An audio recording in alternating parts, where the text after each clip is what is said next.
With the release of the PlayStation 5 and the Xbox Series X, we are now officially in the next generation of home video game consoles.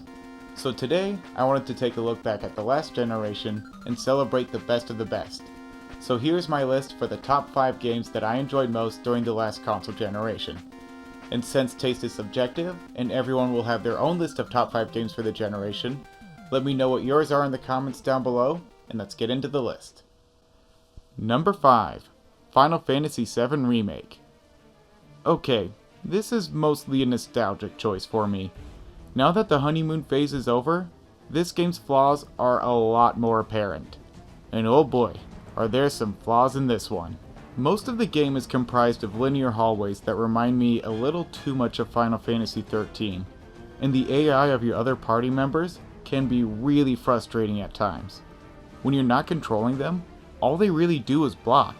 And I get that the point is to get you to jump between the characters and use all 3 of them a lot, but would that really change so much if they could occasionally throw out a punch or something? Now with that being said, this is still a great reimagining of one of my favorite video game stories. I love all the changes that they made to the story, except for the last 30 minutes or so where everything just got confusing. And even though they are few and far between, there are just enough open-ended areas with side quests and exploration to keep things from feeling stagnant. If you played the original back in the day and you still haven't gotten around to the remake yet, I highly recommend it.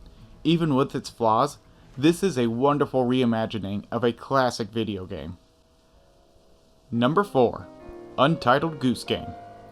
Who would have thought that a game about being a dick goose would be this much fun? I actually did a more in-depth review of this in a collaboration video over on DeBoss's channel, and I'll leave a link to that in the description below. But boy do I love this game. The combination of stealth and slapstick is something that I would have never thought of, and yet here it is, and it works fantastically. The entire point of the game is to be as much of a dick as possible, and f**k with everyone that you see until they hate geese. Giving this child PTSD is way more fun than it has any right to be. And now that the game supports couch co-op, you and your girlfriend can traumatize the kid together. Make a date night out of it. The only thing wrong with Untitled Goose Game is that it is just way too short. There is maybe 4 to 6 hours worth of content here. But it's 4 to 6 hours of goosey chaos that I keep coming back to every few months or so. Number 3. Spiderman. Spiderman, Spiderman, he just opened a tuna can. Wait, that's not how it goes. Spiderman on PS4 has some of the most fun combat that I have ever played. Even if it is almost identical to the Batman Arkham games, getting to punch thugs in the face and using all the different gadgets is such a satisfying experience. I'm usually not much one for trophy hunting, but this is one where I actually attempted to get the Platinum Trophy. And I failed. I got almost all of the trophies for the main game, except for the one for unlocking all of the different costumes. I could have grinded out more tokens to unlock them all, but by the time I finished the campaign, I was ready to move on to something else. Although now that I'm playing it again to capture the gameplay footage for this video, I'm actually feeling inspired to play through the New Game Plus mode, get those tokens, and finally get that last trophy. This is also hands down the best Spider-Man story that I know of. I'm not much of a comic book guy, so the only Spider-Man stories that I really know are the ones in movies and on TV, and this one knocks them all out of the park. I'm not going to go into any spoilers here, but this is legitimately one of the only video games to ever make me cry like a little bitch. Number 2. Number 2. Dragon Quest XI's, Echoes of an Elusive Age Definitive Edition. In addition to having the longest title on this list, this is a bit of a personal choice for me. My mental health has been all over the place over the years, and the original PS4 release of this game was something that really helped me pull myself out of a very dark time in my life. I have a long love for Dragon Quest, and the artwork by Akira Toriyama is always a joy to look at. The combat, even though very simple and basic, is also always very fun and addicting. I don't know what it is, but I always love a grind-heavy RPG, and the Dragon Quest series is one that can always satisfy that itch. Dragon Quest XI is a game that I played for 85 hours, and I got the true ending. And this brings up something about the game that actually kind of confuses me. Why is there a credits roll when there is still another 15 to 20-ish hours of story to go through? If you stop playing after that first credits roll, There are so many things left unresolved, and if you don't finish the post-game story, you are missing out on a lot of story content. And this is a truly unforgettable story that is highlighted by an incredible soundtrack. In addition to new content, the definitive edition of the game also includes a fully orchestrated soundtrack that makes a huge difference with getting immersed in the story, in this world, and this amazing journey that you're on. If you're into turn-based JRPGs and you haven't played Dragon Quest XI Echoes of an Elusive Age Definitive Edition yet, then what are you doing with yourself? It was really difficult for me to decide which game should be number 1 and which one should be number 2 on this list, so you can really consider my top 2 entries here to be a bit of a tie. And before I get into my pick for the number 1 game of this generation, let's take a look at some honorable mentions. Doom 2016. I usually don't give a shit about first-person shooters, but boy do I love Doom. I still haven't played Doom Eternal yet, so that's the only reason why I'm not listing it here, but this is easily one of the best reboots that I have ever played. It keeps the spirit of the original while also making it more accessible to a modern audience. Star Wars Jedi Fallen Order.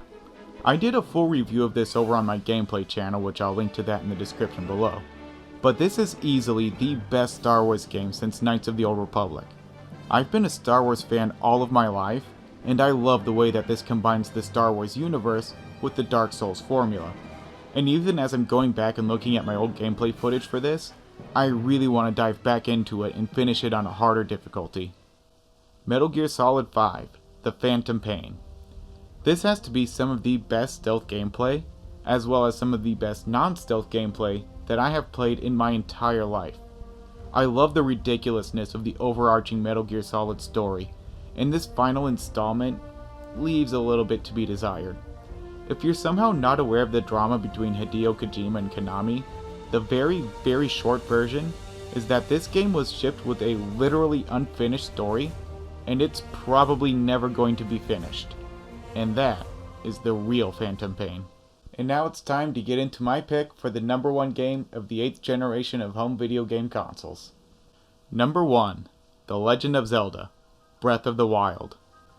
This is the game that I bought a Wii U for, and when it came out, I really didn't have the $300 to spend on the Switch, but I did have $60 to spend on the Wii U version of the game, and I immediately fell in love with it. This is one where by the time I was out of the opening area, I knew I was playing a game that was going to be totally unlike anything else that I had ever played before. I have never played a game where it was this much fun to be lost. On the few occasions where I have some real downtime, one of my favorite activities is to boot up the Switch version, which I eventually did get, pick a direction, and just go. I don't give a f*** what anybody says. This is a 10 out of 10 game for me. I even love the breakable weapons that everybody else seems to hate so much. I like the way that it keeps me looking out for new tools, it keeps the combat fresh, and it forces me to learn how to use everything that I find. I also love the cooking in this. I can't believe it's actually this much fun to just mix a bunch of shit together and see what comes out. And then there is the incredible story. Zelda is a series that I play mostly for the story, and this is by far my favorite in the series. I love that it has a post-apocalyptic setting, and I love that we're not getting just a sequel, but also a prequel with Hyrule Warriors Age of Calamity, and I just can't wait to see what else this story has to offer. Well, those are my picks for the top 5 games of the last console generation. Let me know what your top 5 are in the comments down below. Give this video a thumbs up if you enjoyed it, and subscribe to the channel if you're not already. Follow me on Twitter. Thank you so much for watching. I hope to see you next time.